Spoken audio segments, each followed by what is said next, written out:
Hey guys, Michael here, and I'm back, and I've got some great things for you guys this week. Man, I've been waiting for this topic for a long time. I've been waiting for this one. And what I'm about to talk to you guys is one of the aspects of vibrational energy. And a lot of people talk about vibration, but they often don't talk about the aspects of vibration itself and what it does. And one of those I'm going to talk to you guys about is resonance today. And resonance is basically, you've heard when people say they resonate with something, it feels good to them. What's happening is their energetic field is vibrating at a higher frequency because it's oscillating more and it's becoming a match to that specific object or thing that they're being directed towards. Yeah, and most of you already know that. That's something you already know about resonance. But what you don't know is how a lot of times resonance is also in other areas. Like, for example, like a lot of resonance for you can even come from the lower energies. And what do I mean by that? One of the things that I mean by that is, if you've heard the phrase, great men and women are forged in the heart of great fires, firefighters, and those people that are out there saving people in the first place. They forge you into something so much greater. And why is that? Why? Because what's happening is your frequency is being put to the test. And after that frequency is put to the test, what happens? That frequency is now resonated with you. It has now been grounded into you. So think of it this way. You may talk about, love and light and everything else, but what is it until you actually practice it? Or anything else? Is it resonating with you? Is that resonating with you all the time? Or is it something that you just do that, you just want to be lovey-dovey and follow the crowd and, follow bandwagon with it? What do you really want?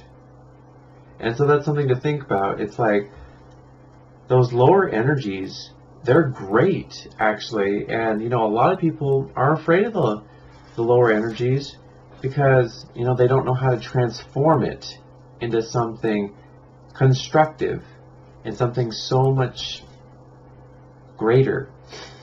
I see a lot of the conspiracies in the world.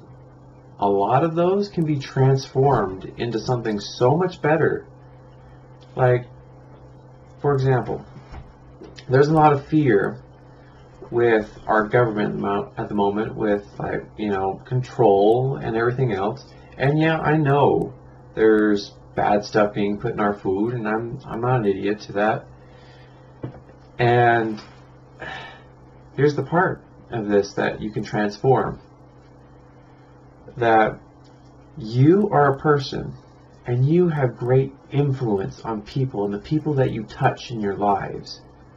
It's the people that you touch and that you change their life because they'll remember you for that. And when you touch someone's life like that, you change them in a way because now they're going to go on to be doing something so much greater. And as you continue to change people in the way that you change their life for the better, not to control their life or tell them what to do, but just gave them understanding of what they wanted to do in life and something that they felt within themselves, and you helped them find something within themselves that was so much greater. And that's the greatest power on earth. And those people in the government, they're only going to live so long. If we continue transforming people, and in a way, I guess some people like to call it waking up. Waking up, what that means is waking up to the understanding of what you see around you with a clear eye of what's happening. Not to have fear, because when you stay in that fear frequency, or that fear emotion all the time. Fear can sometimes be good. It can be. But when does it become to the point where it's destructive?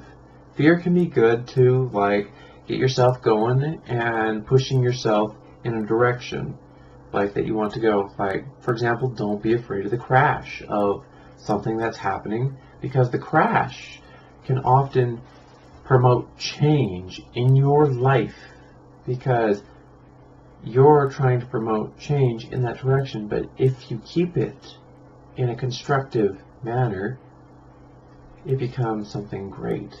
And that's what I'm talking about a lot of times with emotions. It's like, these emotions we have, they're supposed to be constructive, and that's why we're given them. It's not to, like, you know, a lot of people, they get in the high vibration, they turn into the space cadets, and, you know, the high vibrations are really good, but without grounding it into you, what purpose does it serve? There is no purpose, because that's what I was talking, and that brings me back to my point with resonance. The challenges that we have here, and as we transform them, develop resonance and ground it into our own energies to the point where they are now a part of you.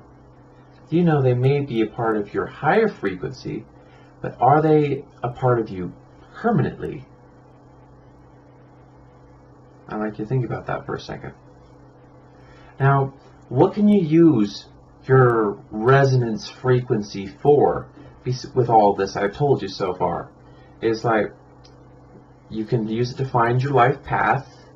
You can find out what's right for you, and developing love with understanding, and even helping others find their own life path.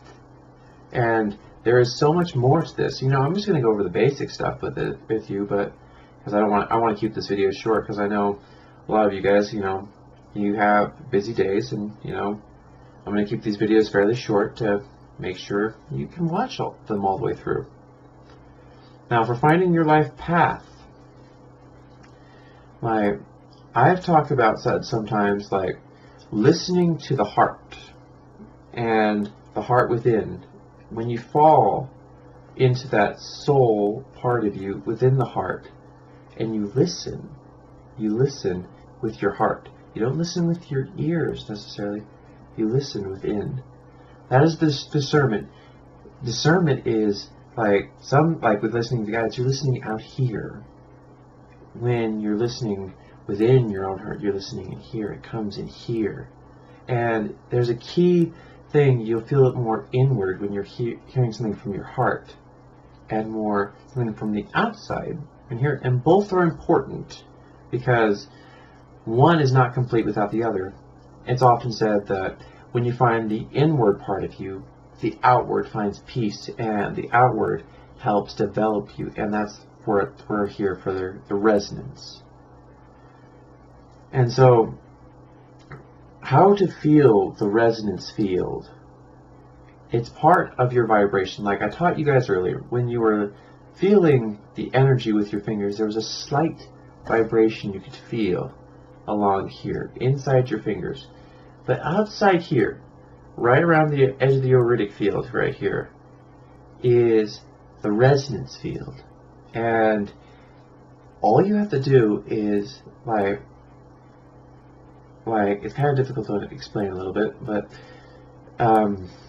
if you want to hear it, you divert your focus back to your ears here, and with your heart as well, and you divert your focus to those areas, and you're not going to be per se, you know, focusing on anything but, you know, there's those areas in the first place, but you want to be, you know, have your mind clear. And what I mean by your mind clear is you're listening. What do you do when you're listening? You're not thinking of anything else. You're just listening. When you're listening for something, you just listen. And that's what I'm saying. I've said before, your psychic's greatest gift is listening. So You listen for that field, and then you'll be able to hear it. And you can also feel it as well when you branch your energy out to it. And it feels like when you put your vibration up and down and you can maximize it, your vibration will hit a certain point where it in a way kind of spikes, and it becomes a match to that resonance field. And in some instances I've gotten like parts of my life that's been revealed to me. It's like, hey, let's use this, and let's push myself in this direction. And you find out what your life path is, and you begin to feel, as you look within the heart and also listen to that resonance field, what is right for you. And I'd like to also close with this. This resonance field, why do we have it, and why do we have these emotions and these trials and such? The trials ground us here. They ground us into us. So they take us from the higher energies, and it's the chance for those higher energies to come into you and settle into the solar plexus, because that's where the seat of all your energy is. And when that energy seats into the solar plexus, what happens is it branches out to the rest of you into one thing. So this is a very great ability to find what you're looking for in your life. There's a lot of abilities that do very momentous things, but for your own personal, not for your gain per se, but for your own personal experience and what you really want to find in your life, and really find what you want to do, and you ask your heart and you feel that resonance frequency or that field, and you let that guide you. And what do I mean by guide you? You feel almost a pull. Like, for example, when you feel an affinity for something, like something draws you to that particular spot, like you see something that draws you to it, like I saw a game that really drew me to that area, or this person is drawing me to it, they caught my attention. You feel that inner pull towards something, and that field, when you start accessing that part of you, that soul part, and you're asking it moment to moment what you really want in life, and you also start accessing that resonance field, you start to become drawn towards those things. Anyways, if you guys have any questions, let me know. And this is a great video I've been waiting to talk about quite a bit. And thank you guys so much for listening, and have a great day. Many blessings, and I'll see you guys in the next video. And I think hopefully I'll have the third eye integration hopefully here done this weekend. I'm hoping. Finals willing, coming next week, and we'll see what happens from there. And I may release another video as some kind of to keep you guys full while I finish that up. And maybe if you guys want me to post some more advanced stuff on resonance, let me know. Have a great day, guys. Many blessings.